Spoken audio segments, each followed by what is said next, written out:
race in his new Alfa Romeo 182, and he must really be on needles and pins now. You see him there to the left of your pictures, and to your right, his left, is the great ex-world champion Niki Lauda in his Marlboro car, who has dominated practice.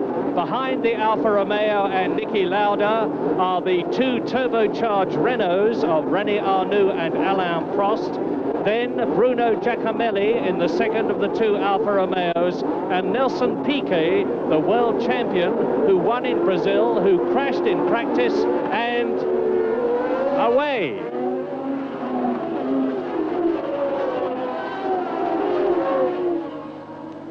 Down, first of all, to Shoreline Drive, and it's Lauda from one of the Renaults. De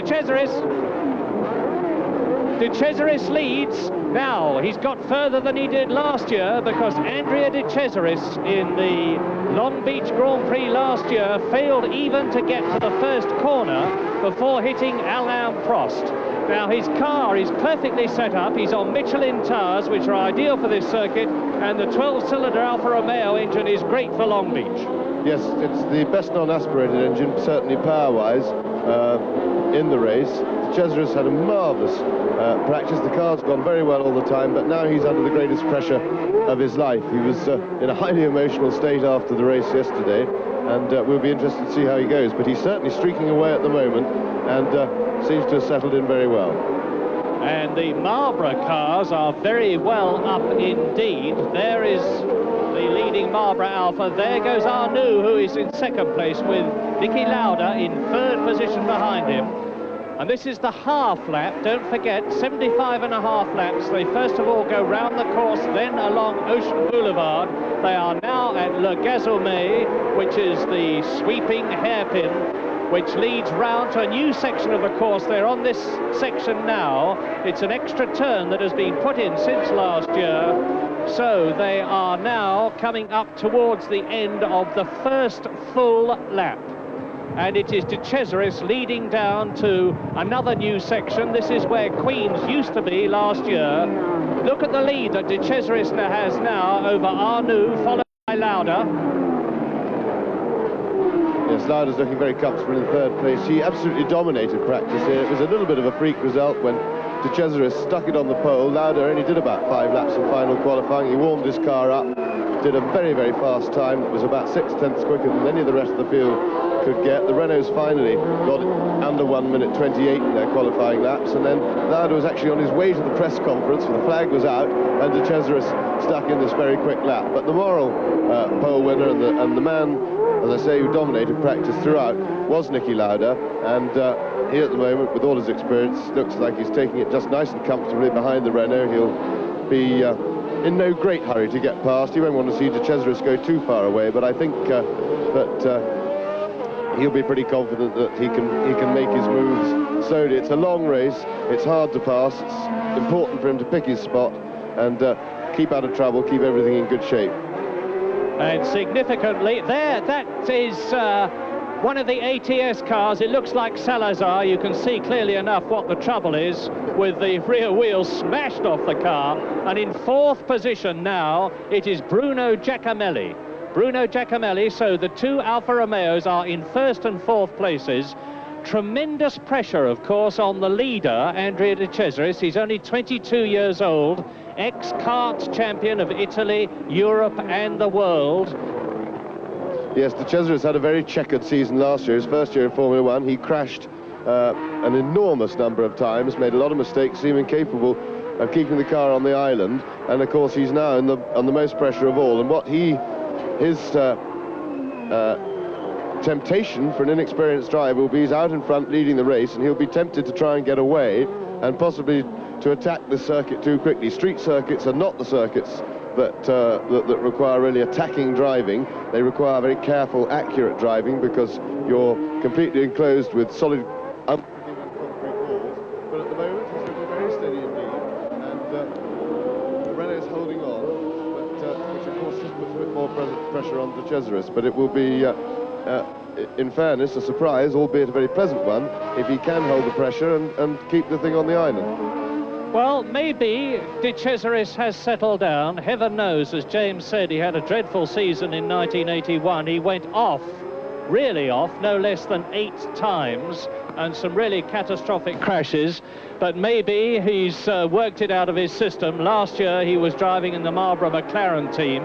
Before that, in 1980, he had just 2 races for Alfa Romeo, and he's certainly holding his lead over René Arnoux on the right of your picture now in the turbocharged Renault, Niki Lauda, and Bruno Giacomelli is closing up in 4th position. In 5th place, it is Gilles Villeneuve.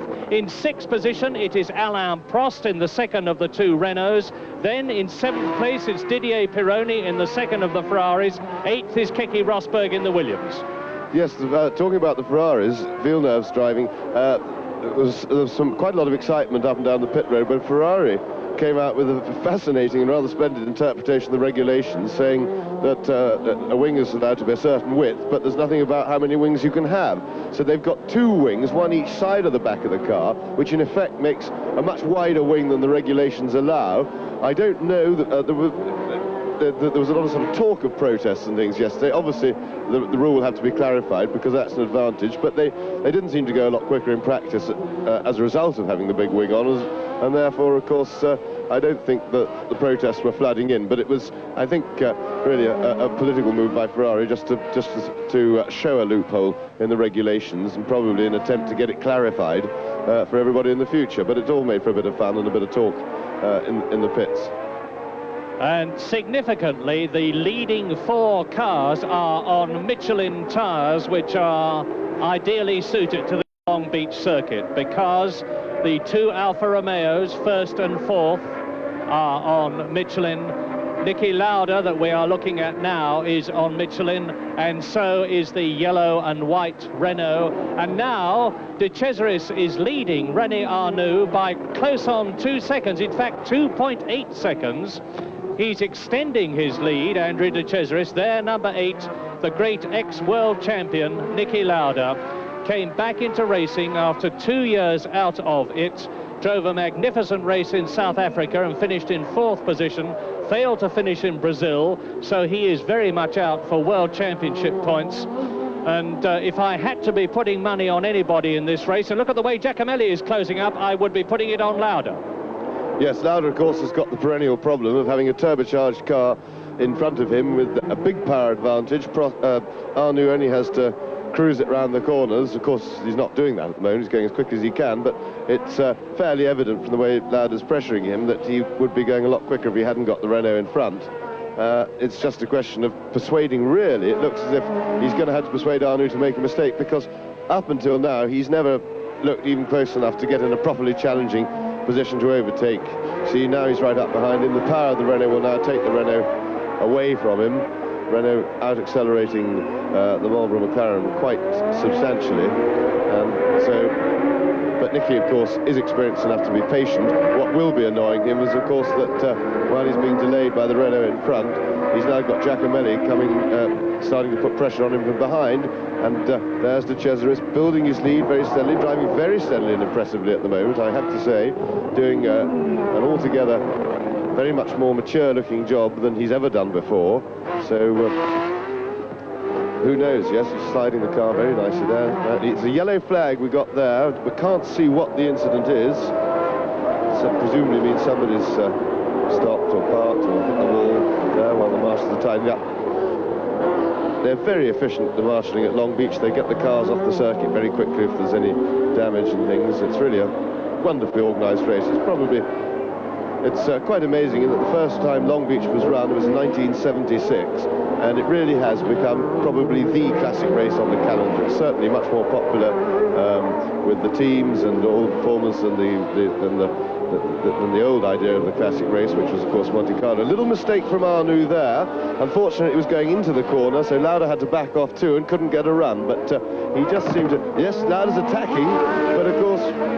And there goes Giacomelli, taking advantage of the hold-up from Giacomelli going through, and off comes the wing, and out goes Arnoux. And at that very moment, I'm sorry to tell you, we lost picture, so we will have to regain that. It looks like Lauda managed to emerge. How we get an action replay? Let's hope we can keep our picture through the action replay. Giacomelli forcing his way through the inside on the mistake. Lauda locking up his brakes. He's touched the back of the Renault. Oh, sorry, no, it was Giacomelli. Giacomelli, so he slid into the back of the Renault. Lauda got away with no trouble. That will be very unfortunate for poor Giacomelli, but it was pretty impetuous and attacking. He overcommitted himself then, and that's solved all Lauda's problems. He now has a clear run after the leading car of Andrea De Cesaris. Ian, that was a wonderful example of the red cloud I was explaining to you earlier. It's a situation where he saw an opportunity to pass and completely overcommitted himself and got too carried away, and as a consequence took himself and the Renault off as well. Niki Lauda's point of view is that he now has a clear circuit in front of him, and there is no doubt at all about the fact that René Arnoux was holding up number 8 here, ex-world champion Niki Lauda. We are on lap 7 out of 75.5. Yes, he was certainly holding him up, but it was a highly impetuous piece of driving by Bruno Giacomelli, which has in fact been a feature of his driving career. He's fairly excitable Latin temperament, the young Italian driver, and very much of a similar character, or certainly by reputation and past form, as his teammate Andrea De Cesaris, who is now leading the race, but now we'll see quite a different sort of pressure, because his pit will, as soon as he gets past there, will be informing him that Lauda is behind and attacking, and at the moment that gap starts to come down, if of course it does, De Cesaris still looks quite cool there. If that gap starts to come down, that's when the old panic button can go in the head. Of course, with the gap closing, you tend to try and go faster and faster, which of course is going very close to the walls. He's using all the road, but it all looks very good at the moment. Let's have a watch for the gap and see if Lauda is in fact managing to do anything about closing him. Back marker keeping out of the way. And as De Cesaris passes the Tyrrell, we are on lap 7, which is just over 1/11th distance. And as you see, De Cesaris is now leading Niki Lauda by 5 seconds. In third position, now that Arnoux is out and Giacomelli is out, it is the Ferrari, the turbocharged Ferrari of Gilles Villeneuve. Then up into fourth place in the Williams comes Keke Rosberg. In fifth position in the second Marlboro, it is John Watson, who has just actually got ahead of Rosberg as I talk to you. And in sixth position, it is Alain Prost. That was one of the Ferraris stopped there. You saw the wide rear wing. I couldn't identify. It was Pironi, was it? Yeah. So Pironi stopped for unknown reasons, like mechanical. So the troubles are hitting all the way down the field. Arnoux out, Giacomelli out, Pironi out. So that's one of the turbos out, the Ferrari, one of the turbos out, the Renault.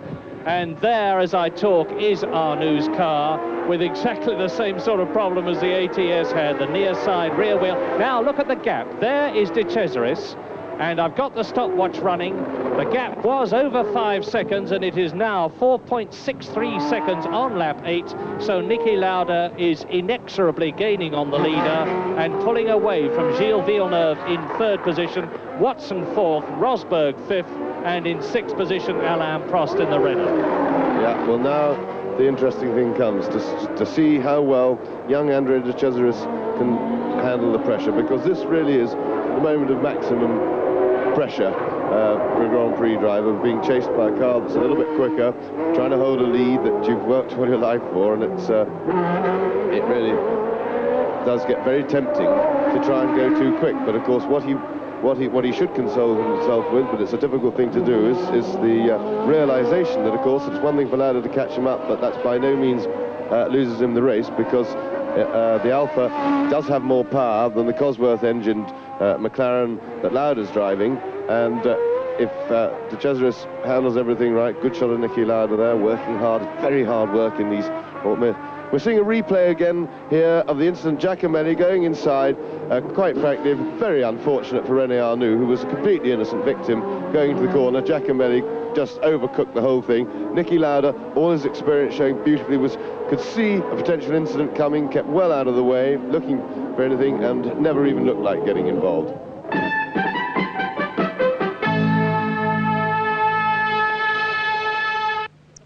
I see Nelson Piquet. There's a wonderful scrap developing, third, fourth, fifth and sixth. John Watson, who got the car beautifully set up, as James said, in the warm-up period here this morning. Fastest again on Michelin tyres like his teammates, and that's Prost. That is Prost. We have already seen Arnoux out of the race, and there goes the second Renault, and I remind you that Alain Prost, that we just see getting out of the car to retire, is actually leading the World Championship from Nelson Piquet. Points ahead of Piquet, who is currently in sixth position, closing up on Keke Rosberg, who is in fifth place, Villeneuve, who is fourth, and the man we are looking at, John Watson, who is third. Ahead of them, Niki Lauda and Andrea de Cesaris, and it is the three red and white, seemingly identical looking Marlboro cars in the first three positions, although two of them are actual Marlboros and one is the Alfa Romeo, the lead car of de Cesaris. And it is therefore a V12 engine, de Cesaris, leading the two Ford Cosworth V8 cars of Lauda and number 7, John Watson. There is Watson in the John Barnard designed car, and you can see the difference between the competitors there, between Watson, who is in third place, and Piquet, who is sixth. There is some 7 seconds, or there was, but Piquet is much closer now. Nelson Piquet, who won in Brazil and is second in the World Championship. Watson, the winner in Britain, a man with an enormous amount of experience, John Watson. This is his 125th Grand Prix, and he's won 2 of them. He won in Austria in the Penske in 1978, if my memory serves me right. He won at Britain, and here is that great driver, Niki Lauda, great tactician, great politician, and now let's take the gap, which was 5.44 seconds, and it is now down to just under 3 seconds. So Lauda with plenty of time ahead of him, and he is incredibly fit. He's been training all through the winter, and he claims to be the fittest man on the circuits these days, and that could well be true. And now de Cesaris will be seeing him coming up in his mirrors. Yes, I think de Cesaris could probably see him now anyway. He knows from his pit signals that he's being steadily closed on. But we passed the 10-lap stage, which most of the cynics, and I have to include myself amongst those, were not giving much money for de Cesaris to complete more than 10 laps. And so we're all very pleasantly surprised by the young Italian, who at the moment is doing an outstandingly good job. But Lauda closing up, and it'll be interesting to see if Watson is actually catching Lauda or not, now that he's got himself clear of the pack and has got a clear track between the two of them. But Lauda really is driving very, very well. He's approaching it with enormous enthusiasm. He's looking extremely happy and relaxed and thoroughly enjoying himself, which is always a good pointer to really how somebody's feeling. One thing you can't do with these racing cars is drive them well if you're not enjoying it. Well, so there is 22-year-old Andrea de Cesaris, and there is Giacomelli. That is Bruno Giacomelli, who is de Cesaris' teammate, watching the young Italian, 22 years old, in car number 22, leading 33-year-old Niki Lauda in car number 8, the Alfa Romeo. There it is, leading the Marlboro, same colour scheme. And where is John Watson? There is Lauda coming through. There is de Cesaris, I'm sorry. Now, where is Lauda? They're keeping really close on the picture. And they're closing up now on Brian Hinton. That's Brian Hinton in the Orange Arrows car, the British driver. And incidentally, his teammate Mauro Baldi failed to qualify, as did Chico Serra, Paletti, Derek Warwick and Theo Fabi in the Tolman cars once again failed to get in. 2.8 seconds only, and Niki Lauda fastest lap on the circuit so far. I don't remember whether we mentioned it or not, Murray, but of course, just for your information, to identify the two cars, the Alfa Romeo has a black rear wing. That's probably the biggest differential feature, whereas Niki's McLaren. Same colour scheme there it is with the red rear wing. And with De Cesaris past Hinton, here is Lauda. We are on lap 14 in this 75.5 lap race. Number 22, De Cesaris, leading the man we're looking at, number 8.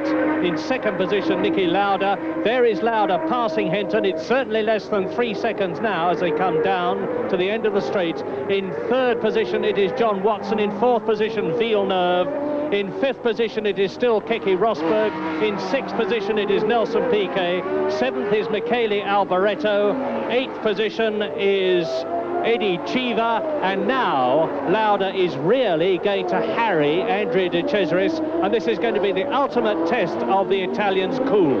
Yes, because Nicky's come up behind him very, very quickly over the last couple of laps, which of course just makes the pressure worse for De Cesaris, and he's now got him absolutely filling his mirrors, and the temptation, of course, is to drive with your eyes in the back of your head instead of the front, when in fact the best way to handle a situation like this really is to ignore the guy behind you and concentrate on keeping it very clean and straight and no mistakes, because we are De Cesaris's tactics now should be and have to be that he's no longer in a hurry, because he's not about to get away from it, so there's no point in trying to go quickly at sort of full race type qualifying speeds. His job is to protect his lead, and the only way he's going to do that is by making no mistakes, giving Lauda the opportunity. Of course, the back markers are a bit of a problem, but oh dear, and Lauda's going to be able to have a go. No. That's Raoul Bursell in the Rothmans car, and Lauda going through. Lauda through into the lead. Well, that was very unlucky for De Cesaris, and a pity for us, because the scraps were Lauda protecting the inside there in case De Cesaris has a go. But Raoul Bursell, I have to say, got in the way in a really spectacularly bad manner. I mean, that was very bad driving by him. And here we see the replay. Bursell has already held him up. De Cesaris couldn't get the power on. Lauda got down the inside and was able to nip through. But I have to say, it's really bad luck for De Cesaris, and it's a great shame because we didn't get a chance to see a scrap, because my bet has to be that Lauda will now draw away, quite honestly. Well, on lap 16 now, new leader Niki Lauda, and Andrea De Cesaris is only in his 19th Grand Prix, and just let us look at the experience of the man, number 8, that he is up against. Because Niki Lauda has been driving for 14 years. This is his 116th Grand Prix, during which he has scored 295 World Championship points, third only to Jackie Stewart and Carlos Reutemann, who has now retired. And in that time, Niki Lauda has won 17 Grand Prix, second 15 times, third 7 times, on pole position 24 times, and he's put up 17 fastest laps. So although he's been out of Grand Prix racing for 2 years until he came back in South Africa at the beginning of 1982, he is unrivaled for experience now. And the question now, I think, has to be twofold. Can De Cesaris keep up with Lauda, secondly, and can John Watson cut down that nearly 18-second gap between himself and De Cesaris, who is now in second place? I think Lauda just... Ian, I think you saw a very good example of inexperience versus experience. De Cesaris knew that he had Lauda right behind him, and even though it was Raoul's fault, the other guy in the Rothmans car, it was his responsibility to get out of the way.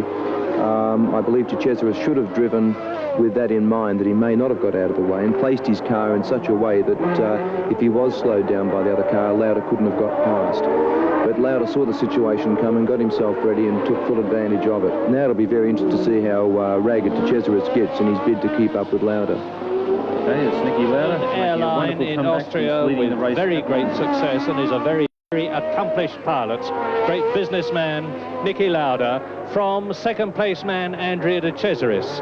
And it's the Marlboro car. There is Alain Prost, a very miserable, and who can blame him, Alain Prost, who finished extremely well up in third position in Brazil, won in South Africa, and is now seeing the possibility of 9 World Championship points going to Niki Lauda, who already has 3. And if Lauda wins this race, it would put him second in the World Championship to Alain Prost, and only 1 point behind him, but there's still a long, long way to go. Well, they say they don't come back, but if it's any encouragement to our studio host Alan Jones out there, the wide world of sports, Niki Lauda is certainly coming back. And now here is the battle between Gilles Villeneuve, number 27 in that staggered wing Ferrari, and Keke Rosberg for 4th position. It is still, of course, out front, and there is number 5, and that is Reutemann's replacement, Mario Andretti, the man who won here before, because Mario Andretti won this race in 1977, and it looks as though he's out of it. Yes, he had a bit. What James was saying about the hardness of the cars and the difficulty in driving them in is that not only is it physically hard, but it's also wrecking all the internals, the kidneys and all that sort of thing. The cars have hardly got any suspension at all. And apart from the physical aspect, they're just very unpleasant to drive. They bounce all over the place, whereas a couple of years ago they had suspension and you could line them up and drive them nice and smooth. But I noticed that Andretti's just come in for a pit stop. I would imagine he probably started the race on a softer set of tyres, considering his low grid position, and now he's paying the penalty by coming in and having to replace them with either another set or a harder set. Alan Cunning, I think, the Ferrari team manager. Yes, well, you see, it calls itself 2 wings. They actually mount separately and sit side by side. You see, one is forward of the other one, but it's a bit of what I call really acute rule bending. But if there's a loophole in the book, then it should be clarified, and hopefully this will clarify. They're just both going past a back marker, but no opportunity. That's, of course, always the danger period. As we saw, that was how Niki Lauda got presented with the lead on a plate, sadly, for us viewers who were hoping for a scrap. But Rosberg, of course, will have a lot of problem getting past the super powerful Ferrari, and Villeneuve has become a master of using that power advantage. He's been driving some pretty nasty chassis from Ferrari. Ferrari have never been great chassis makers. You see Rosberg climbing all over him. Villeneuve slow onto the power. Can he outdrag him? It looks Rosberg's alongside. He's inside for the corner, and he's through. Little mistake by Villeneuve to get it on. I was just saying what a master he was of using that power to keep in front, and he, wretched man, goes and makes an idiot out of me like that. But fine piece of driving by Rosberg, looking for just that sort of mistake. Look at the power of that Ferrari as he accelerates back, and he's having, yes, oh dear, and that's amazing. Villeneuve just walked past him on the straight, but Rosberg still counter-attacking. And the interesting thing is that although in slowing each other up by climbing all over each other's cars, metaphorically speaking, Villeneuve and Rosberg have got John Watson, who is in 3rd position, in sight, and I think we're going to see a very close battle for 3rd position before very much longer. But that was a supreme indication of how incredibly powerful these well over 550 horsepower V6 turbocharged Ferraris are. The much nimbler Williams, Tag Williams of number 6, Keke Rosberg, 3rd position in the World Championship, got past Villeneuve when he failed to put down the power quite as fast as he might have done on some of the twisty bits. But immediately they hit the shoreline drive section, the fastest part of the course. Villeneuve was able to put his foot down, feed the power through to his Michelin tyres, and sail straight past Rosberg. Well, back into the hairpin again, where Rosberg passed him last time. Let's just see if that Ferrari really is slow around the hairpin. Yes, Rosberg back inside again. Can we see a repeat performance? Yes, we can. But judging by the way things happened on the straight last time, Villeneuve won't be too worried. Now they see they come around this new corner that they put in to slow the cars down on the straight. Villeneuve's a little bit farther behind this time. I think Rosberg has probably got enough air between them. In fact, Villeneuve's actually disappeared out of sight. Where's he gone? Well, there now he is, yes, closing up again, but Rosberg looks to have enough space this time, and he's got the inside of the corner, protecting it. Oops, and Villeneuve got onto the marbles. He spun it, but he stopped. He's still in the race. He's lost very little time, and then there is Piquet, I think, climbing. Sorry, James. That's Piquet right up with Villeneuve, who did exactly the same thing there as he did on the first lap at Queen's Hairpin last year. Queen's Hairpin doesn't exist anymore. It's been taken out of the circuit. But now there is Rosberg in a secure fourth position, a new fourth-place man, and behind him, some distance, is Gilles Villeneuve, and right on Villeneuve's tail then is Nelson Piquet, the world champion, trying for another point. And here we see it again, the Ferrari, amazing pace coming. He catches Rosberg right up from fully 30 yards behind, and now he's trying to outbrake Rosberg round the outside. The irresistible, irrepressible racer spirit in Villeneuve, but he gets on the slippery stuff. He turned in just a little bit late, and now of course he's on the marbles, but brilliantly controlled. He really does have the most amazing car control, because that would have been a much wilder spin in the hands of most drivers, and he got it right back into the race, and he's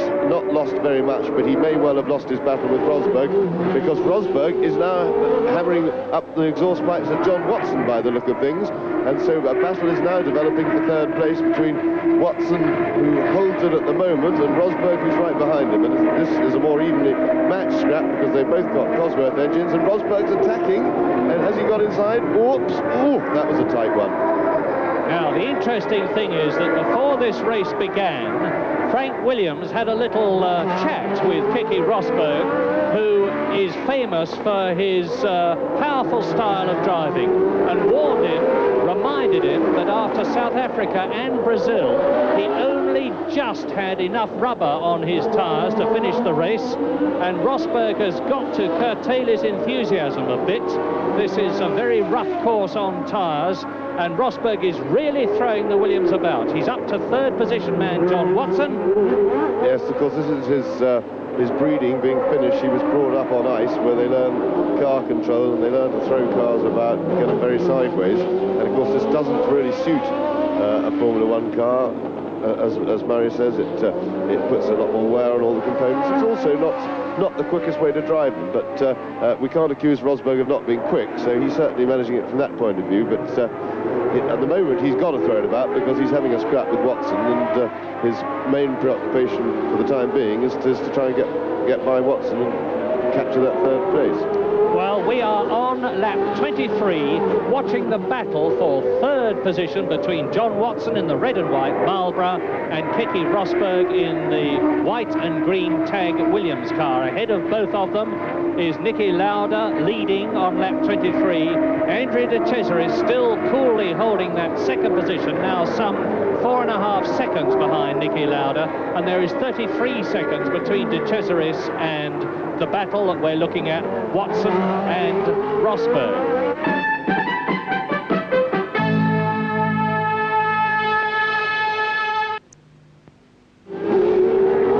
And Mario Andretti seems to be back into the race. We saw him go off the course, and I thought he was getting out of the car, but he seems to have got it restarted. He's gone past us. Arnaux's out of the running. Camelli is out of the running. Pironi is out, and now Rosberg challenges again for third position, and I wonder how much longer John Watson is going to be able to stave him off.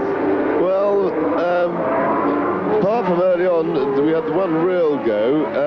Rosberg looks to me as if he's scratching a bit for ideas, and may have to go back to the old story of relying on Watson making a mistake, because of course the other thing is this circuit, Wall Street circuits, are hard work to drive, and we already know it's a major subject and discussion how hard these cars are to drive, and it's twice as hard work in physical output to be climbing over the back of somebody trying to get past them, because your car doesn't handle quite as well in the turbulence, and you've got to be that much sharper. That yellow flag's still going, but we don't see why.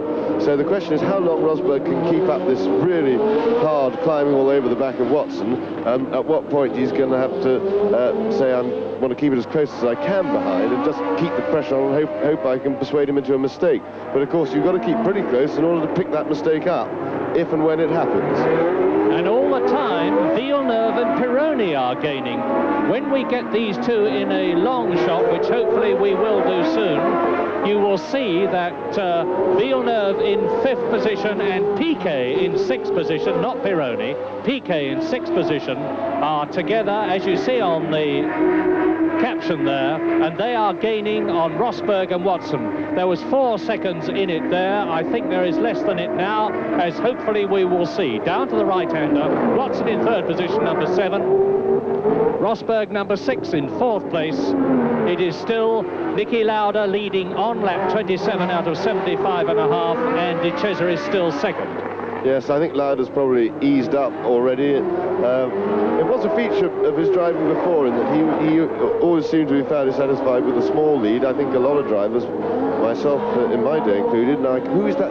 That looks like Piquet's back. Piquet, I think it looks like Piquet's helmet. So Piquet had another one because he crashed quite heavily in practice yesterday. He worked a lot to repair his car because Patrese crashed another Brabham before that, the day before. So Brabhams were a bit short of cars. They had an all-nighter, and so Piquet has found these walls too much for him. That's twice in 2 days, and he won't be well pleased with that. We didn't see the incident. We don't know exactly how it came about, whether he just made a mistake or whether he was trying to pass in his battle with Villeneuve, because they were locked in combat at the time.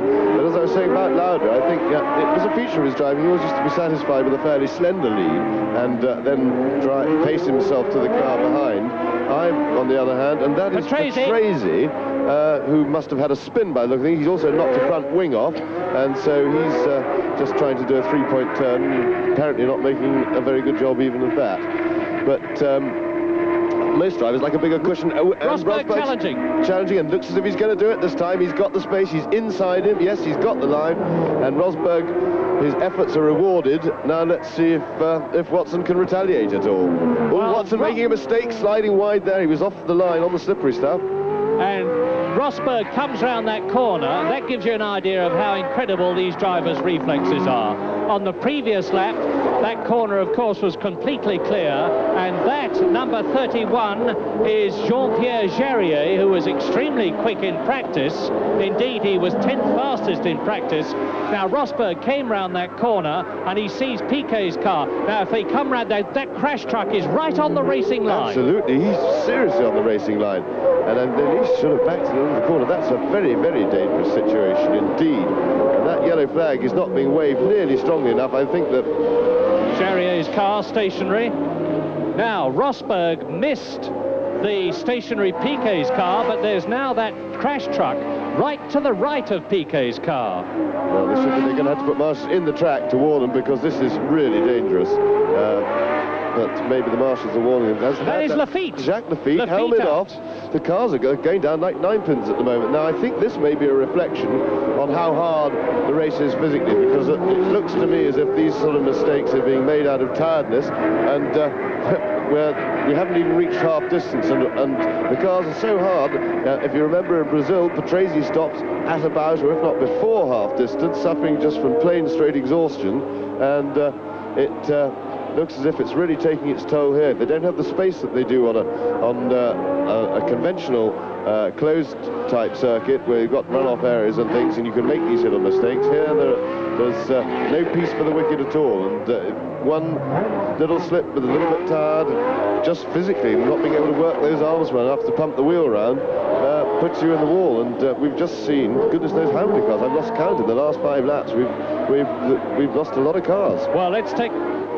I think, Ian, also what's happening with the circuit, I've noticed there's a lot of oil flags in evidence, and I think someone's dropped a bit of oil, which is making conditions very dicey for them all. But as James quite rightly stated, that tow truck's in a diabolical position and should never have been put there. The other thing which I notice is maybe the Goodyear tyres are starting to go off just a little bit. Piquet looked like he understeered straight into the wall, Patrese spun, and the back of Rosberg's car is getting very loose, so it'll be interesting to see how that goes. And there, number 3 is Michele Alboreto, and Alboreto is behind Villeneuve. So the order on lap 29 is Niki Lauda leading Andrea De Cesaris, with the new 3rd place man, Keke Rosberg. Down to 4th position has gone John Watson. Still in 5th place, number 27 there, Gilles Villeneuve. And up into 6th position has come Michele Alboreto, with Chiva 7th. Yes, an excellent performance by Alboreto. Now, who was that behind Alboreto then? I saw it looked like Watson. Yes, Watson I think it was back. John Watson. So Alboreto's really come up well. He's doing very well indeed. It's hard to say how good. Obviously, the Tyrrell is working very well here, but Alboreto is certainly a revelation. He came from nowhere, has no real track record. Look at the flames coming out of the Ferrari. Watson into the pits. Yes, Watson was in trouble then. Yes, Watson pits, and the cars are not going down like 9 pins, but they're certainly disappearing fast from this race. Tyres. They're giving him tyres. It looks like to be the only problem. Of course, they do that as standard anyway when you come into the pits, even if there's anything else. But they don't appear to be doing anything else to the car, so it just looks like Watson's in trouble, which, of course, bodes badly for Niki Lauda, who I think that's Lauda we see in the lead. Maybe that's why he wasn't able to extend his lead, although they didn't anticipate having a problem with tyre wear and tyre overheating, but there is De Cesaris still behind him, giving him a hard time. The gap, James, is now only 4.3 seconds between Niki Lauda and Andrea De Cesaris. In fact, it looks less than that. No, I think that's Watson coming out of the pits. Murray, I think I saw a car just coming out of the pits then. Let's just have it, because it was a red-winged car. There goes Lauda. When we hold the shot behind him, I think we'll find that Watson has got himself in between them, which of course could be good for Niki, except that Watson will probably be running quicker than either of those cars, because he'll be on fresh, cool tyres, which give you more grip. Now, when they go in, even if there's something wrong with the car, at this stage of a Grand Prix, it's standard for a team to whack on a new set of tyres, a fresh set of tyres rather than actually brand new, scrubbed in and ready to go, because the cars always perform a little bit better. The fresher the tyres, the quicker they are usually.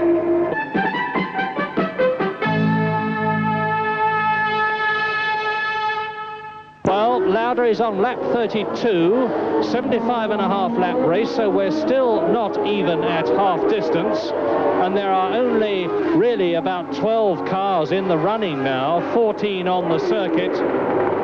There goes De Angelis in the JPS 91. Coming towards us is De Cesaris. There goes the Italian in second place. So he's lasted half the race.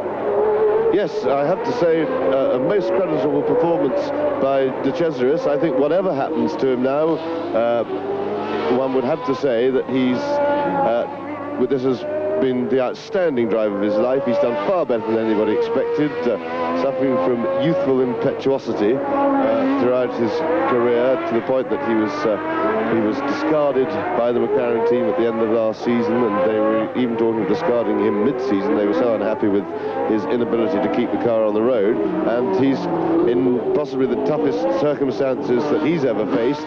He's driven almost flawlessly. And his history is, as I said earlier on, like so many of today's drivers, he started off in karts. First of all, he was Italian champion, then European champion, then world champion. Then he moved up into Formula 3, and in 1979 and 80 he was in Formula 2. He won the Formula 2 race at Misano.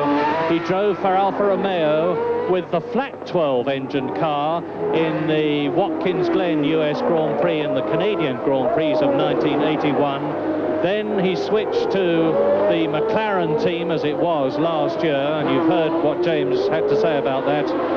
And then it was a bit of a surprise when Alfa Romeo decided to take him on this season, and a lot of the less charitable people said that it was primarily because he was Italian, but it looks as though he's getting the last laugh now. Here is Keke Rosberg in third position, and we must get a stopwatch on this fighting Finn and see if he is closing the gap between himself and Andrea De Cesaris, number 22 in the Alfa Romeo, who is in second place. We are on lap 34. Lauda leads, De Cesaris second. There is Rosberg on a clear part of the circuit.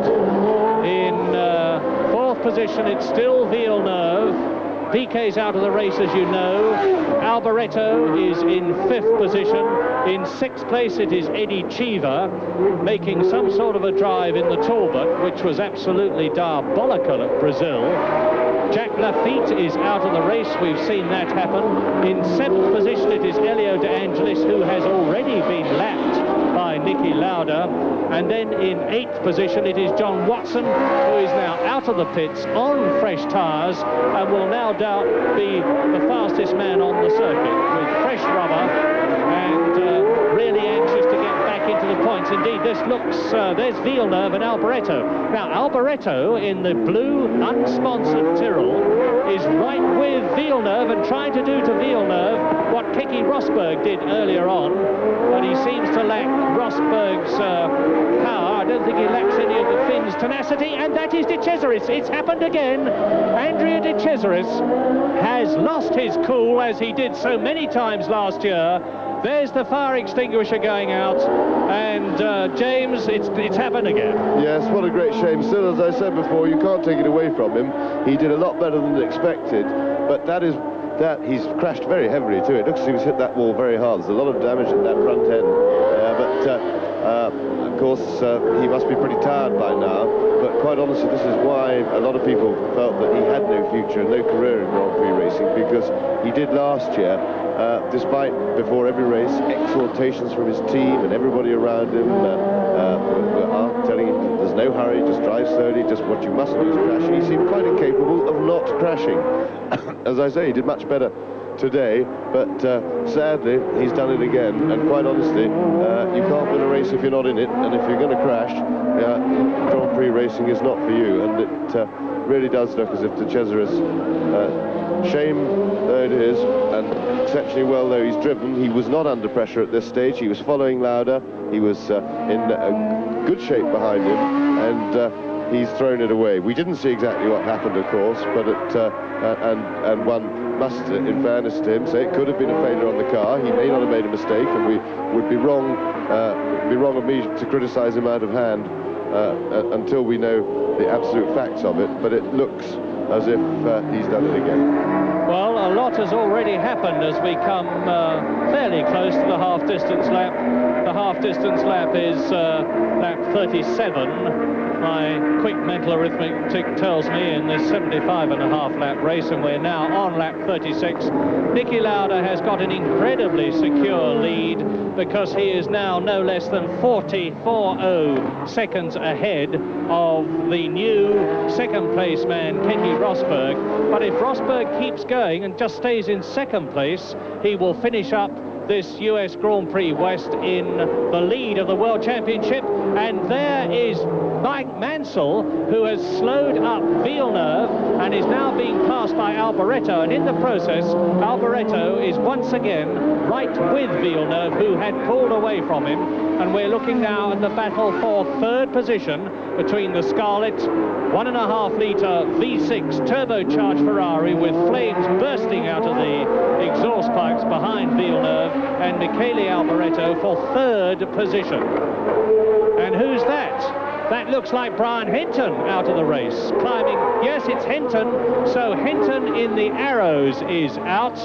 He did well to qualify all last season, driving for the Turbo Tolman team. He only qualified for one race in Italy, which he finished. And then he was fired by Tolman, and this year is driving for Arrows. Has qualified here, which he did not do in Brazil. And there is Villeneuve in third position. Now, can Michele Alboreto, 25 years old, there he is, number 3 from Milan, another ex-Formula 3 champion of Europe, and then last year he also drove in Formula 2 as well as for Ken Tyrrell. There is the new positioning, and you see it's 57 seconds now between Lauda and Rosberg. It was 40 seconds between Lauda and De Cesaris, and Rosberg at the time was 17 seconds behind De Cesaris, who has since crashed. So now there is a long gap between Lauda and Rosberg. And that's Nelson Piquet, the last of those cars. No, it's not, of course. Piquet's out. It's Patrese catching Elio De Angelis, and I would not be surprised if we do not even get a full World Championship leaderboard at the end of this race, because with only 10 cars in the running on the half-distance lap, that means to say that 16 have gone out in the first half of the race, 10 left, and that is Elio De Angelis in the JPS 91, car number 11, being chased by Riccardo Patrese. Yes, who, if you remember, we saw earlier had a spin. That's Brian Henton's Arrows just being manhandled away. He's only got one front wing left, but it doesn't seem to be retarding his progress in any way. He's recovered from his spin and is now going at it like a good one. I remember here at Long Beach a few years ago, Alan Jones in the FW06 Williams car had exactly the same thing happen to him that Patrese has had.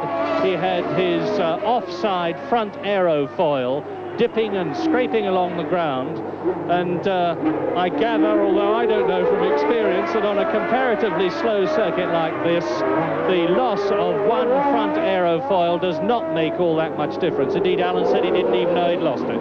Yes, and these days they're more sort of stabilising fins just to get the airflow going under the car. They really do very little the down thrust. That's all done with the aerodynamic shape underneath the car, with the ground effect shape, which gives them their suction and the huge quantity of grip that they're getting. And yes, De Angelis taking the inside line, Patrese leaving about two Italians at each other, hammer and tongs. There's probably a bit of fighting for a bit of national pride here, as well as passing, making it all that much more exciting. Patrese certainly never known to give any quarter in a battle. But well, that looks like I think that's where De Cesaris crashed. I think they just left his wheel and hub lying around, and that's a pretty silly thing to do, because the brake assembly inside one of those wheels, it's a pretty heavy component, and a driver goes off there and hits that, he can do himself a lot of damage. And oh dear, they're really scrapping away. And Patrese's done it though. That was terrific stuff. And De Angelis made lots of feints and ducks and weaves, and Patrese was with all of them, and finally nipped through on the inside. It's not only a battle between two Italians in two different makes of car, of course, it is a battle for World Championship points, because here, as we see the replay of Riccardo Patrese in Brabham number 2, passing his countryman Elio De Angelis in the JPS 91, Patrese moves up into 6th place and moves up into the World Championship points. So he is in the running for one World Championship point, which is one more than he's got at the moment, because he doesn't have any after South Africa and Brazil. Of course, just remembering that miles out front, we've got Niki Lauda, who now, of course, is on purely an endurance run. He's will be very happy, I should think, with Watson having had to go in for tires to have the pressure completely removed, and I should think that Niki is now just nursing everything, nursing particularly his tires, particularly himself and his concentration, and he really has got it on a plate, and it's not the sort of position from which Niki Lauda is known for making mistakes. So now it's up to the car to survive the remaining laps, because nobody's going to threaten him for speed. If you have been seeing a car stationary for some laps and you're wondering whose it is, the answer is that it is the Scarlet turbocharged Ferrari of Didier Pironi that we saw getting out of his car some good few laps back, and it's obviously been decided to leave it where it is. It is off the racing line, and heaven knows we've seen enough trouble with the crash truck pulling Piquet's car off the course, and it was quite lucky that nobody drove into it. We are on lap 40 now.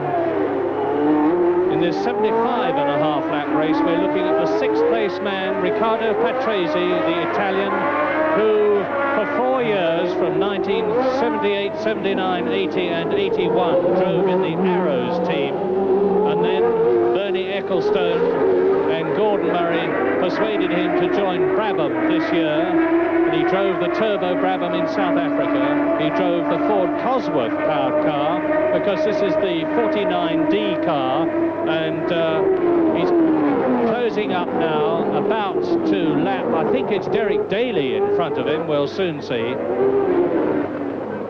No, it is one of the March cars. It's probably Raoul Purcell again, who is still going round, much slower, because this is only his first season of Formula One Grand Prix racing, and it is indeed Raoul Purcell.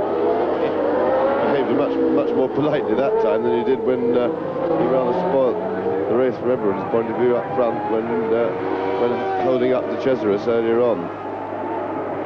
Well, Patrese streaking away now from Elio De Angelis. Patrese in 6th position, trying to make up ground on the 5th place man Eddie Cheever that we've not seen for a long time. It's still Michele Alboreto in third place. Villeneuve is still going well. We just there is Villeneuve, and a good scrap which is continuing. Michele Alboreto, and it looks as though Ken Tyrrell has again signed a very likely man. He had Eddie Cheever with him, who showed great promise, which unfortunately he's not been able to exploit in this year's Talbot Matra, Eddie Cheever. But Michele Alboreto has driven extremely well this season, and he is now in number 3, fourth position behind the Scarlet Ferrari of the French-Canadian Charger, Gilles Villeneuve, number 27 there, who's got 6 Grand Prix wins behind him. That's Villeneuve in the Ferrari. The turbo car. This course at Long Beach, and very wide indeed goes Alboreto. Yes, I think it was just a mistake, nothing wrong. He just looked to me like he got out on what we call the marbles, with off the line with all the dust and rubber dust that goes down. You get on there, because he had to slow right down, and he was skating about, and he just managed to avoid the wall. He seems to be intact, and I'm quite sure that he's a lot quicker than Villeneuve. He's harassing him from the back, and I don't think it'll be very long before he's right back up his exhausts again. As long, of course, that he's got no fundamental problem. Other than that was just a little error. As the race progresses, Ian, the cars throw rubber from their tyres, and any dust or oil build-up that was on the racing line gets gradually thrown out to the outside, and this is what we call the marbles. And if you miss a gear or leave your braking a little late, the car has a tendency to run a little bit wide, and you get onto these marbles, and it's just like driving a normal car on ice. And this is what we'll find as the race progresses. It's you have to stay on line on this circuit, because of its tight, twisty nature, it has a tendency of throwing more and more rubber to the side, and I think this has probably been the cause of 1 or 2 casualties so far.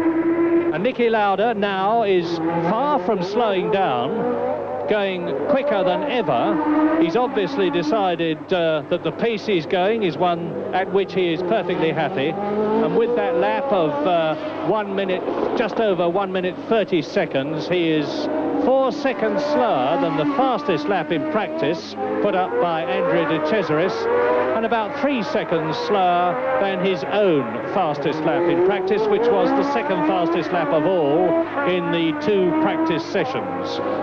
And Andrea De Cesaris only punted Niki Lauda off the pole position in the very last lap of the afternoon yesterday. Lauda then race leader, lap 42, 50 seconds ahead of Rosberg, and I would expect even Keke Rosberg, as Lauda comes down to the end of Shoreline Drive and through into the new complex of bends, I would expect even Keke Rosberg and his tremendous fighting spirit to be happy, perhaps on signals from Frank Williams, who will be sitting immovably on the pit wall as ever, giving him signals to settle for second place. Because, as I said earlier on, Keke Rosberg, who now has 8 World Championship points, if he finishes second, will get 6 more. 8 and 6 makes 14. Alain Prost, who is leading the World Championship at the present moment, but is out of this race, has 13 points. So once again, we would have, if Rosberg finished second, the familiar situation of one of the Tag Williams cars leading the World Championship. Alan Jones brilliantly won the World Championship in 1980. Then for most of 1981, his teammate Carlos Reutemann led the World Championship until that catastrophic race at Caesars Palace, Las Vegas, when Alan Jones went out in the most superb blaze of glory by fighting one of the best races I've ever seen to win, and Carlos Reutemann collapsed, didn't even finish in the points, as a result of which a collapsing Nelson Piquet just finished in 5th position and won the World Championship. Well, here is Lauda, ex-world champion himself twice, in 1975 and 1977, separated in 1976 by James Hunt, who is alongside me now, world champion. And Lauda now closing up on tail-enders. He's about to catch and lap Nigel Mansell, the British driver, number 12, who is in 10th position. those world champions, a lot of us was about them, ready to a penny. Alan, of course, should have won it last year. Murray, I shall now embarrass him by talking about it, but he was far and away the outstanding driver in Grand Prix racing last year, and he had one of those years that happens to everybody when he had at least 3 races completely won and sewn up, and his car let him down, and that happens, and it always tends to happen to defending world champions. I think Alan would probably agree that last year was the best he drove. I think he probably drove better than the year before. I certainly felt that in my best year as a driver, that when I gave my very best driving was the year after I won the World Championship, and I had the same situation, 3 Grand Prix with inside the flag and breakdowns, and it's just the way the luck runs, because your luck averages over the long period in this business as in any other, but in the short term, like a year or 2 years, luck plays a very big factor, getting in the right car and also having the car run and finish. And Niki Lauda is now lapping. Well, that was very nice of James. I'll have to buy him a few beers when I see him at Monaco, I think. But he's quite correct in what he's saying. It's a hell of a lot of luck involved in this business, and you can be right on form and driving very well, have everything going for you, and then find that a 75-cent piece or something puts you out of the lead of a Grand Prix. But that's one of the wonderful facets of this particular sport. The cars are man-made, and there's men driving them, so anything can happen. And that's John Watson behind him. Now, Watson is still in 8th position, but Watson is definitely catching up, because in number 11 is in 7th place, and that is De Angelis. Yes, that's right. Watson, after his pit stop, he lost, he came out over a lap behind, but he's now on his fresh tyres. He should be in better shape than De Angelis, who's got tired tyres, but Watson must have made a bit of a slip then. He's dropped back a little bit, but he seems to be sliding about a lot. Maybe he's got more tyre troubles.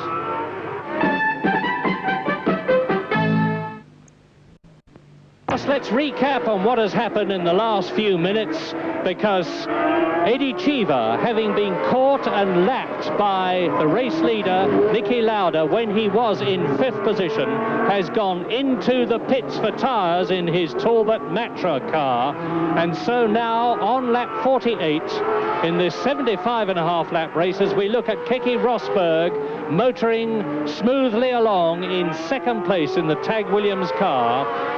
Niki Lauda is a good 40 to 50 seconds ahead still in the lead in the Marlboro car, and this would be the 2nd win for the Marlboro car in its short career, because the British Grand Prix was won by John Watson last year. In 3rd position now, up into 3rd position, is Gilles Villeneuve. In 4th position, Michele Alboreto. And then in 5th position, now that Eddie Cheever is out, it is Riccardo Patrese. And in 6th position, it is Elio De Angelis. And Cheever, of course, with new tyres on, will, like John Watson, be able to go a lot quicker than he was going before he went into the pits, but he will have lost the best part, if not the whole of a lap. Keke Rosberg coming out into Shoreline Drive, out of the new section of the course. He's into it now, the right and the left. This loop is entirely new since 1981. And there is Villeneuve, and Alboreto is ahead of him. That looked like Michele Alboreto. I just caught a flash of the blue car, in which case, now, are they going to let us see the car in front of Villeneuve? There is Gilles Villeneuve, who is either in 3rd or 4th position as he comes into Shoreline Drive. So Keke Rosberg in 2nd place has got the full length of Shoreline Drive ahead, and there... It was certainly blue, so it was the right colour. We missed it, and in fact, Alboreto certainly isn't behind Villeneuve as he had been for some time. So I think it's reasonably safe to assume, right, because he would have had to stop. We can't quite get a glimpse far enough up the track to identify it. Well, yes, it's Alboreto, somehow or other. There is that... no, it's not. It's not. It's Cheever back in the race. So Alboreto is still behind. There is Cheever, and there in third place is Villeneuve. Yes, but that means that Alboreto's disappeared somewhere, so I'm afraid we've lost track of exactly where he's got to, because he was climbing all over the back of Villeneuve's car. And so does this mean Alboreto's had to go in for tires or something like that, or has dropped back to the tires? I think he's just dropped back a bit. We'll soon see, because Riccardo Patrese in fifth position is due with us, followed by the sixth place man. We're on lap 49 now.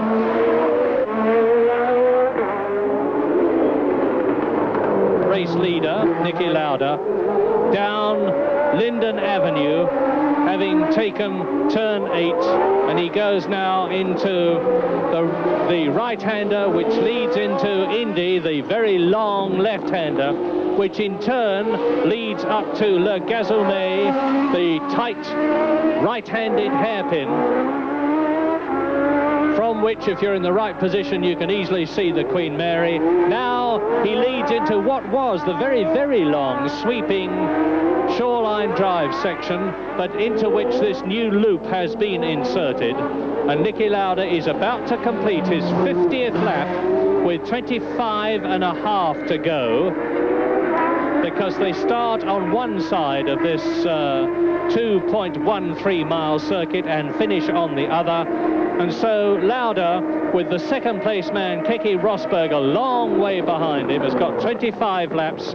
It's 2/3 race distance completed for the Austrian number 8 double world champion, 17 wins, ahead of Keke Rosberg in the Tag Williams, Gilles Villeneuve in the Ferrari. In fourth position, it's still Michele Alboreto, ahead of fifth place man Riccardo Patrese. Elio De Angelis is still sixth. John Watson has dropped back a bit in seventh position. In eighth position, Eddie Cheever, who's dropped right down from fifth place. And in ninth position, it is Jochen Maas. And then 2 laps back, Nigel Mansell is ahead of Raul Boesel, and there are now only 11 cars as we look at Riccardo Patrese in fifth position.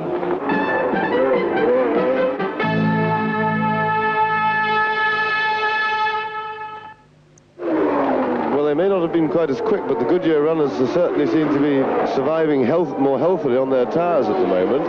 And of course, we still have a very long way to go. We've got 25 laps of the race to go, and a lot can happen. As I say, the Goodyear guys do seem to be holding up and not falling by the wayside with tyre problems. So it'd be interesting to see just what happens over this comparatively long distance still left. Yes, let me not be a prophet of doom, but a lot of the Michelin runners have gone in for new tyres. Watson's gone in, Cheever's gone in. Niki Lauda is still leading on Michelin, and Gilles Villeneuve, of course, is on Goodyear this year in the Ferrari. And Keke Rosberg, who is in second place, is on Goodyear. So is Michele Alboreto, who is fourth. So is Patrese, who is fifth. And so is Elio De Angelis, who is sixth. So the Michelin runners are Niki Lauda, who is leading, and John Watson, who is in seventh place. But of course, John Watson has been into the pits to have a new set of rubber put on his car. That's Elio De Angelis, number 11, who is in sixth position. So Niki Lauda will be having to be very careful about his tyres, but on the other hand, as James has said, Lauda has got a tremendous amount of race experience, and he has a very considerable lead, and he could actually afford to give up several seconds a lap in order to conserve his tyres, and still on the 52nd lap do the remaining 23 that he has to do and finish with enough race run. Something just coming a bit loose from one of De Angelis' skirts down on the other side of the car. Something sort of green strip dangling off. There it is, yes. I don't think that it would be anything terminal, but of course if the skirt's breaking up, he will potentially lose a lot of downforce, and that could seriously affect the amount of grip that he's got with his car. Now, you've probably noticed from that caption But Keke Rosberg has reduced the lead that Lauda has, but it is still massive. It was at one time 53 seconds, it's now 46 seconds. James, when you're in as commanding as lead as Niki Lauda has got, what are you consciously doing to preserve tyres?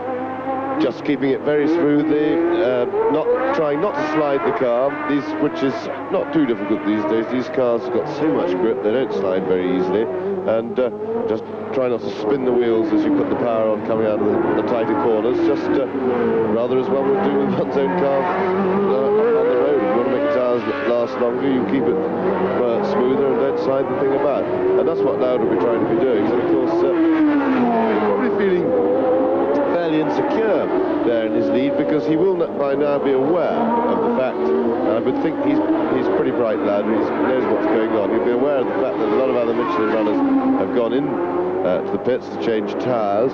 He will also probably have worked out that the pack behind him are all Goodyear shod, and therefore they seem to be winning on the durability stakes if he got an early start on the speed stakes. So he'll be, and the thing is, the problem is, Murray, you said if you slow down by a second a lap or so, he's got 46 seconds, he's only got 20 laps plus, which means that he slowed down by 1 second a lap, he'd win by 20 seconds.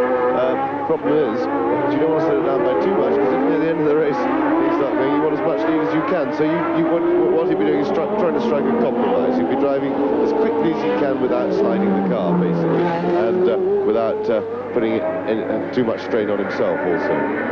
Well, we're looking, just to give everybody a fair crack of the whip, at the enormously popular Hermann the German, Jochen Mass, in his March car, and he's driving on Pirelli tyres, a third makeup tyre in this race, and down to go through and lap him again comes the race leader. There is Lauda, and he has lapped Slim Borgud.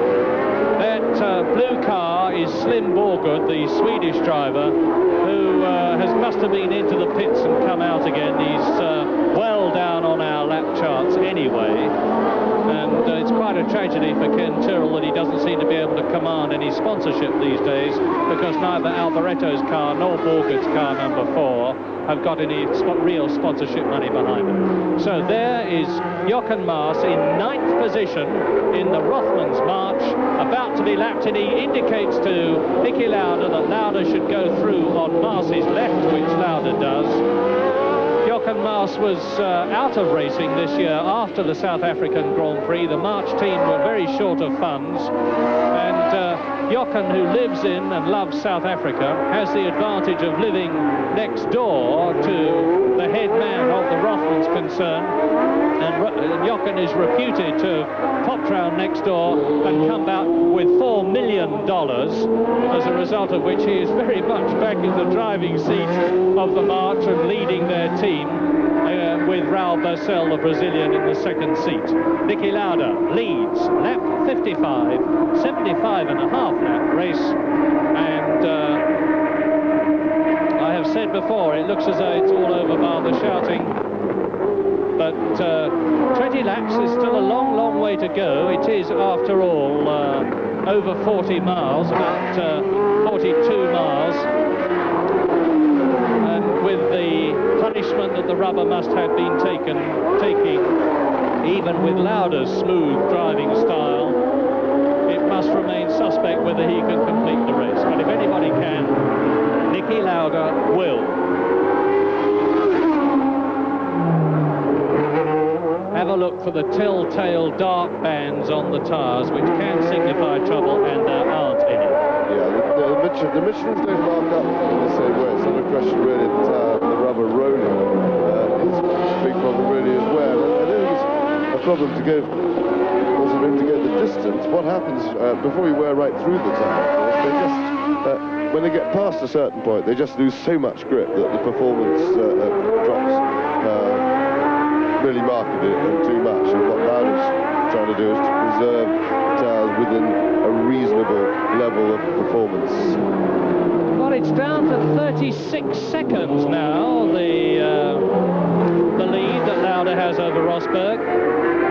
that's pretty typical of Lauda's style. He was never frightened to let his lead be chipped away at it, and that doesn't, to me, yet signify that he's in any difficulty with his tyres. He'll have it all plotted out. That 20 laps to go, 36 seconds. That gives him nearly 2 seconds a lap to play with, to come back towards Rosberg with. It's quite like Nicky to be coming back deliberately at a second a lap, and particularly he'd be very happy with a second a lap if he wasn't sliding the car around at all, and I think that's the sort of pace, just over a second a lap, that recently he's been losing ground at. But as I say, if he's not having to slide the car and he feels that his tyres are functioning all right, he's not going to be unhappy with that.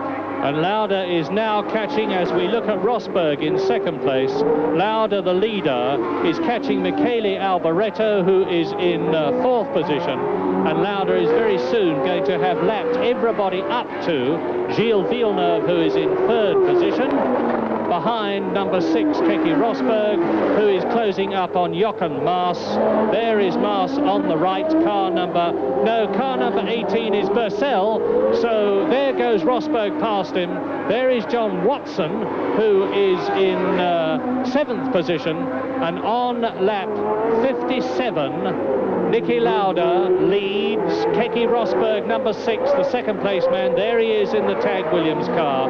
Third is still Gilles Villeneuve in the Ferrari that we have not seen for a while, and who has yet to score a World Championship point in this 1982 season. Fourth is still Michele Alboreto in the Tyrrell. Fifth is Riccardo Patrese ahead of 6th place man, and last man in the World Championship points, Elio De Angelis in the JPS. 7th and dropping back is John Watson in the Marlboro. 8th is Eddie Cheever, who has been in for tyres, and in 9th position it is Nigel Mansell in the second of the JPS 91 cars.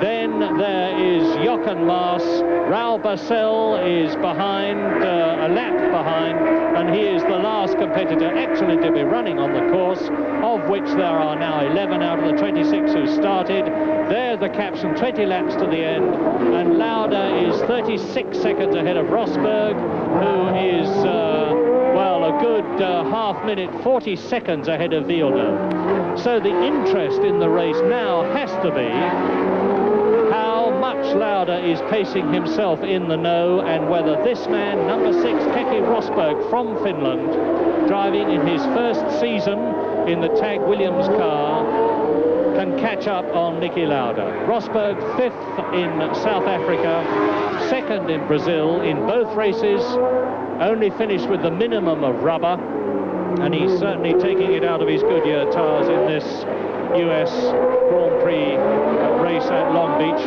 And of course the Goodyear concern, being an American company, will be, to put it mildly, very anxious not to be beaten by a car carrying the French Michelin tyres in their own home country.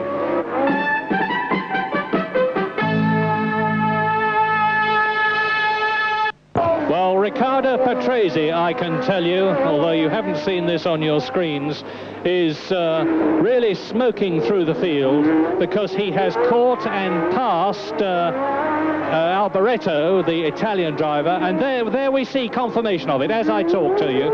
You see that Riccardo Patrese, car number 2, the Brabham, his teammate Nelson Piquet crashed and went out of the running a long time ago, but Patrese is upholding the honour of the Brabham team here in America, because he has moved up to 4th place ahead of Alboreto in the blue Tyrrell, who has therefore slipped down to 5th. And Patrese, the Italian, who drove magnificently last year here, he was in pole position in the Arrows, and he led the race for about 30 laps until his transistor box packed up and he had to go into the pits. He came out in 3rd position, held it for a while, and then had to retire, which was bitter gall for the Italian.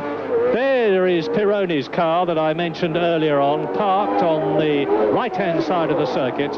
And now Alboreto in the blue Tyrrell, number 3, the 25-year-old Italian, there he is dropping back behind Patrese. He is in 5th position, and Patrese is now doing his level best to catch up with Gilles Villeneuve, who is in 3rd position in the Ferrari. But without, I must say, very much chance of catching him, because we are now on lap 61 out of 75 and a half. And it is still Lauda in the Marlborough with the Ford Cosworth engine. The greatest engine, without doubt, in the history of Grand Prix racing. And if it wins today by powering either Lauda's car or Keke Rosberg's car, it will have won the Ford Cosworth V8 engine designed by Keith Duckworth. An incredible 146 Grand Prix, which is far, far more than any other engine. And that is thanks to the fact that it has powered so brilliantly so many different makes and types of car. Patrese, there is De Angelis, and Watson now right with him.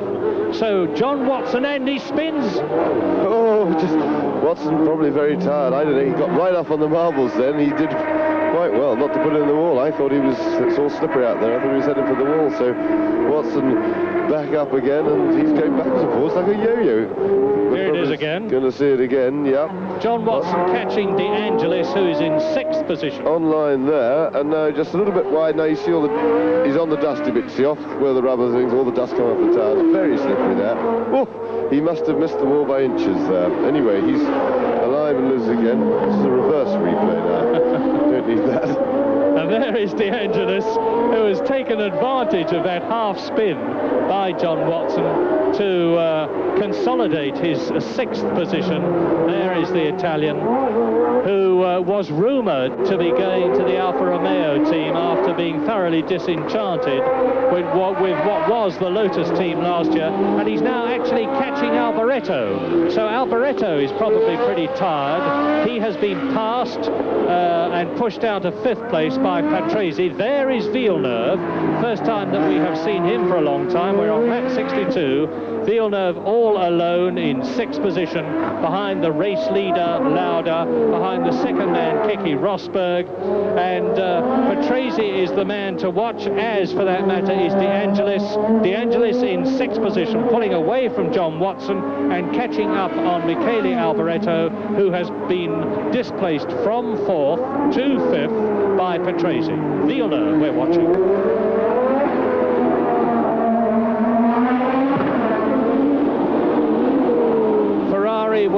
You see the flames punching out of the exhaust pipes as he goes over onto the overrun. And whilst it was Renault, neither of whom, Prost's car and Arnoux's car, both out of this race, who pioneered the turbo car. Look at the flames coming out of Villeneuve's exhaust pipes there. Renault pioneered the turbo cars, but last year Ferrari decided that that was the way to go and brought out their V6 car for a full season. This is the Ferrari 126 C2 model with, like now, the Marlborough cars, a carbon fibre chassis designed by Englishmen with the unlikely name of Dr. Harvey Postlethwaite, but it really is his name. Lauda leads then. There's the gap, 34 seconds now between Lauda and Rosberg. That was on lap 61, and we're now on lap 63.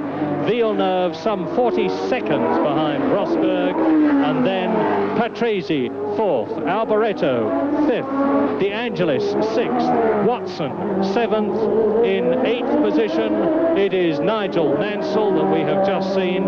In 9th position it is Jochen Maas. In 10th position Raoul Boesel. And really there are now only those 10 cars effectively in the race. 10 out of 26, Patrese, and that looks like Slim Borgood behind him, who has been lapped by the Italian. So both the Tyrrells are still in the running.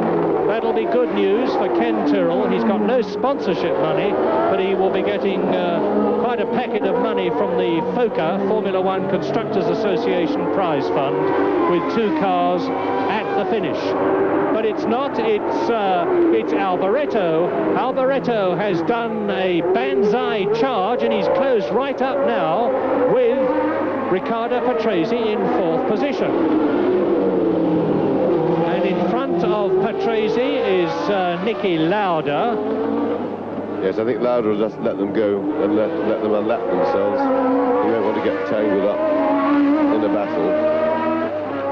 Well, this may seem a little dull if the winner is letting them through, but it's a mark of Niki Lauda's ice-cool tactical brain. He knows exactly where he is. He will be getting pit signals from Ron Dennis, his team manager, which will be telling him that he's still some 32 seconds ahead of Keke Rosberg as he comes up to finish his 64th out of 75.5 laps. And Niki will know that he's losing very little, if anything. Yes, and he lets Patrese through, no doubt about it. Now he will move over when they've gone through this series of right and left swinging bends and let Alboreto through with the knowledge as they pass Pironi's stationary Ferrari that he's... Now here it is again. Watch Lauda move over, move to his left, to your right. Yeah, he just braked early and predictably let Patrese through. He doesn't want to get involved in any aggravation, and he certainly isn't racing them. No, in fact, he's just letting out. Yes, he's keeping to the side now, letting Alboreto have the line, letting them get on with their race. Well, Alboreto will be able to say, I passed Niki Lauda during the US Grand Prix West, but Lauda a long, long way ahead of him. And he's now on his way to his 18th Grand Prix, and that will move his points up to 304. He's 26 seconds now ahead of Rosberg, and there are 7 laps to go. So no, he's quite safe. He's very, very safe indeed. So that will make him 304 World Championship points. And I think that will actually move him back into second place in the all-time point standings, because Jackie Stewart is the highest number of points ever and the highest number of Grand Prix, 27. 10 laps to go. There's the gap, 22.281 seconds between Keke Rosberg, who is second and still trying to catch that man, number 8, Niki Lauda.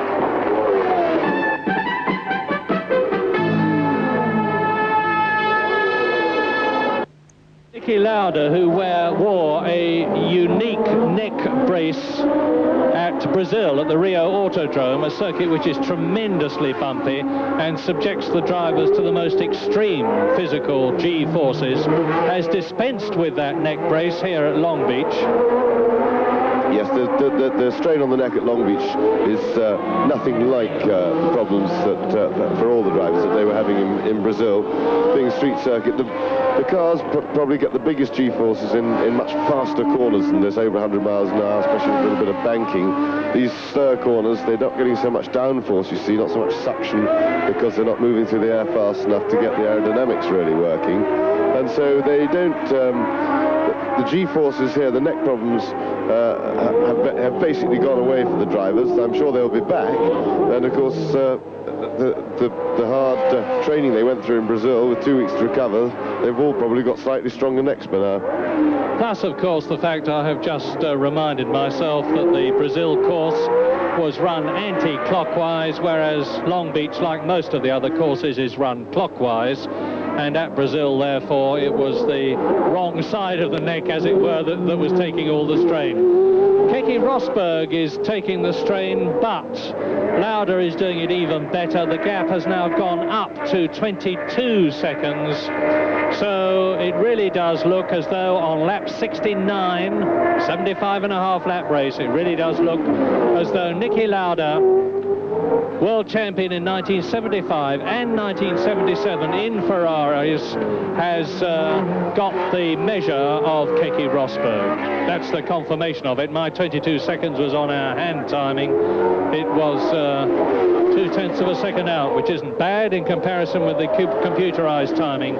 So there is Rosberg, 5th in Brazil. Sorry, 5th in South Africa, 2nd in Brazil, and on his way to 2nd here at Long Beach. This is most definitely the last race of this wonderful Patrick Head designed FW07, Frank Williams 07 Tag Williams car, because the FW08 will be appearing at the next Grand Prix at San Marino in Italy in 2 weeks' time.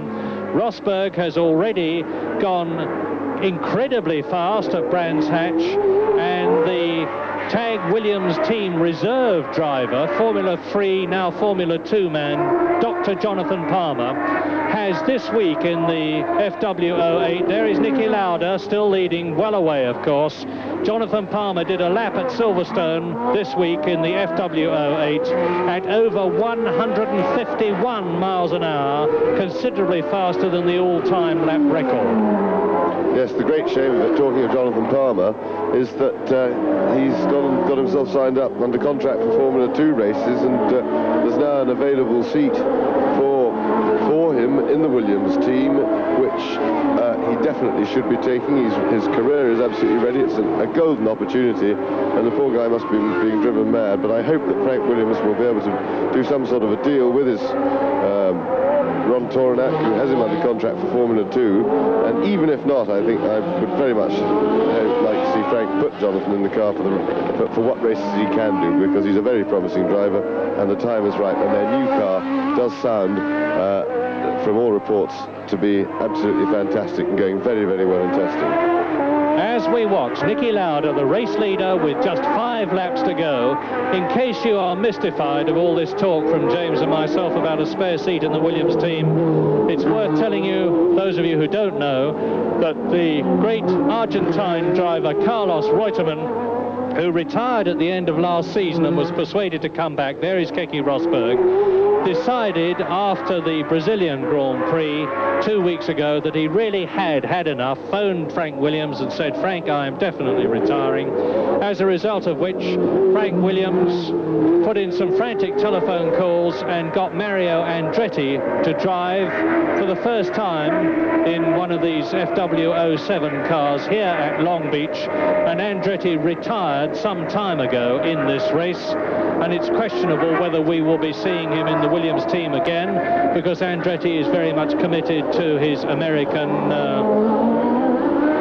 kart racing, C-A-R-T, that is, not the little ones. And there goes Lauda.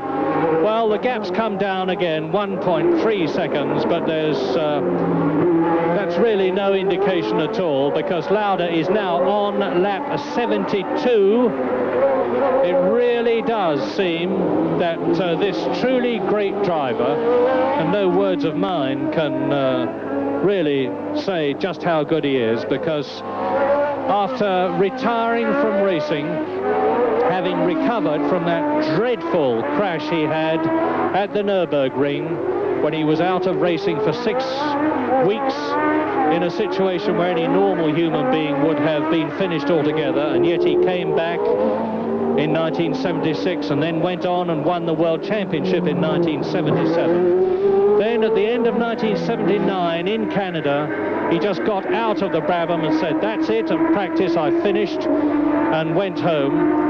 He did not race at all in 1980 and 81, built up his airline, Laudair, decided after all that the lure of Grand Prix racing was too great to resist, and then there were a lot of negotiations over the winter of 1981-82 between Niki Lauda and several team managers who were only too anxious to employ this great Austrian, and it was the Marlboro McLaren team that got his name on a contract, and how very, very happy they must be feeling, because he was straight back into the swing of Grand Prix racing in South Africa after having been out for 2 years, and finished in 4th place.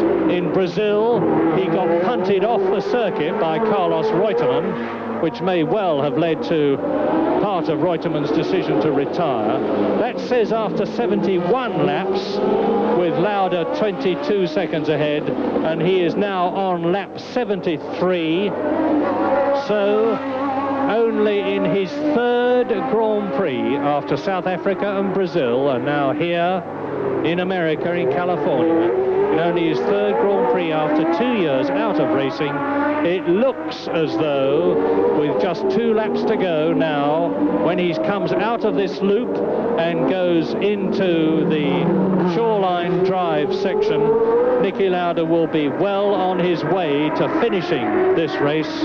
And what a wonderful drive it has been. Because when Bruno Giacomelli drove into the back of René Arnoux' Renault, Niki Lauda was right behind Giacomelli and managed, with a superb piece of driving, razor-sharp reflexes, to avoid both the Alfa Romeo and the Renault of Giacomelli and Arnoux, both of which were instantaneously out of the race.